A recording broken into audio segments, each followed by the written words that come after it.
ఏంటిడు వచ్చాడా లేదా అని కూడా మెసేజ్ లేదు కనీసం.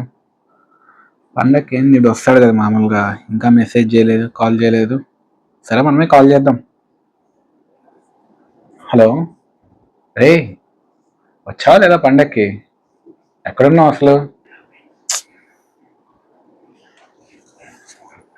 హలో,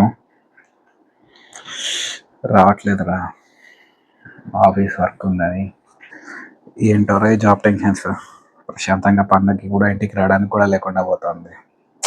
అయినా మన చిన్నప్పటి రోజులే బాగుండేవిరా ఎంచక్క. దీపావళి అంటే, అవునరా, 6 రోజులే బాగుండేవి. దీపావళి అంటే దీపావళి 1 వీక్ ముందు నుంచే ప్లాన్ చేసుకునేవాళ్ళం. ఎక్కడ కాల్చాలి, ఎప్పుడు కాల్చాలి, ఎలా కాల్చాలి అని చెప్పి.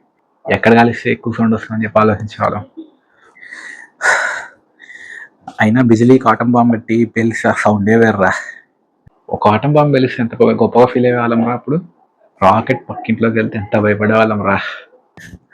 ఆ తర్వాత ఆ నెక్స్ట్ డే ఎవరింటి ముందు ఎక్కువ పేపర్లు ఉంటే వాళ్ళు ఎక్కువ కాల్చినట్టు చెప్పి గొడవ పడేవాళ్ళం.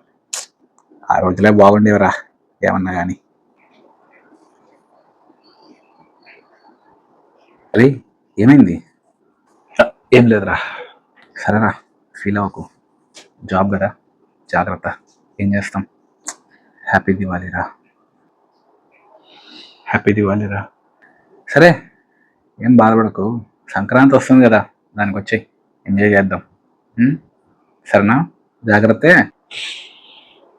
సరే, వస్తాను.